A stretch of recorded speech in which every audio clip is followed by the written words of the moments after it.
Dengue వ్యాధితో భయముద్దని health supervisor Shivshankar తెలిపారు. శనివారం మల్లవరం గ్రామ పంచాయతీ పరిధిలో సుబ్బయ్య కాలనీ నందు లార్వా సర్వే కార్యక్రమం నిర్వహించడంతో పాటు సీజనల్ వ్యాధులపై అవగాహన కార్యక్రమం నిర్వహించారు.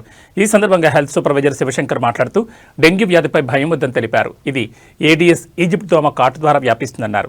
ఈ దోమ పగటిపూట కొట్టడం వల్ల వ్యాధి వస్తుందన్నారు. దీని లక్షణాలు అధిక జ్వరం, తలనొప్పి, కండరాలు, కేళ్ల నొప్పులు, వికారం, వాంతులతో పాటు దద్దుర్లు ఉంటాయన్నారు. డెంగ్యూ వ్యాధి లక్షణాలు సాధారణంగా 2 రోజుల నుంచి 7 రోజులు ఉంటాయన్నారు. ఈ వ్యాధి దోమ ద్వారా సంక్రమిస్తుంది అన్నారు. వాతావరణంలో మార్పు వచ్చింది, అప్రమత్తంగా ఉండాలని సూచించారు. కాచిబడబోతున్న నీళ్లను తాగాలన్నారు. వారంలో ఒక రోజు డ్రై డే, ఫ్రైడే కార్యక్రమం నిర్వహించాలన్నారు. ఇంటి పరిసర ప్రాంతాల్లో మురికి నీళ్లు నిల్వ ఉండకుండా చూసుకోవాలన్నారు. మురికి నీళ్లు నిల్వ ఉంటే దోమల ఉత్పత్తి, వ్యాధులు వచ్చే అవకాశాలున్నాయన్నారు. 5 రోజులకు మించి నీళ్లు నిల్వ ఉండకుండా చూడాలన్నారు.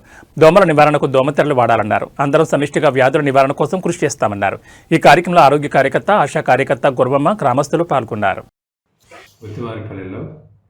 ఇంటింటి survey, larva survey, fever survey కార్యక్రమము చేపట్టి ఆశాను, హెల్త్ అసిస్టెంట్, సూపర్వైజర్ మేము ఇంటింటికి తిరిగి లార్వా ఎక్కడెక్కడైతే స్టాగ్నెంట్ వాటర్ నిలిచిండే చోట లార్వా ఎలా పెరుగుతుంది, దాన్ని ఎలా డిస్పోజ్ చేయాలి, దాని గురించి దోమ ఎలా పెరుగుతుంది గుడ్లు పెట్టి, అలా దోమ లార్వాలని ఏమన్నా ఉంటే వాటిని నాశనం చేసి దోమ లార్వాలు పెరగకుండా తీసుకోవాల్సిన జాగ్రత్తల గురించి, అంటే నీటి నిల్వలు ఎక్కడ పండగ వాతావరణం కాబట్టి అందరూ నీళ్ళు ఎలా అంటే అలా కడిగి ఇల్లు కడిగి అవన్నీ నిలవడం వల్ల ఎక్కువ రోజులు నిలిస్తే వారము అవి దోమలు గుడ్లు పెట్టి దోమల లార్వాలు పెరిగి దానివల్ల డెంగ్యూ, మలేరియా, చికెన్ గున్యా, మెదడు వ్యాపి వ్యాధి, బోధకాలు వంటి వ్యాధులు వస్తాయని ప్రజల్లో అవగాహన కల్పించడం జరిగింది.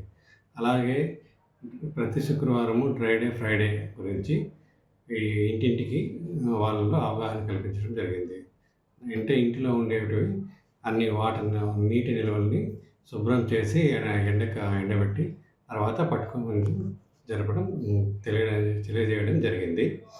దీంతోపాటు ఇంటి చుట్టూ అంటే ఇప్పుడు కొబ్బరికాయలు తాగి నీళ్ళు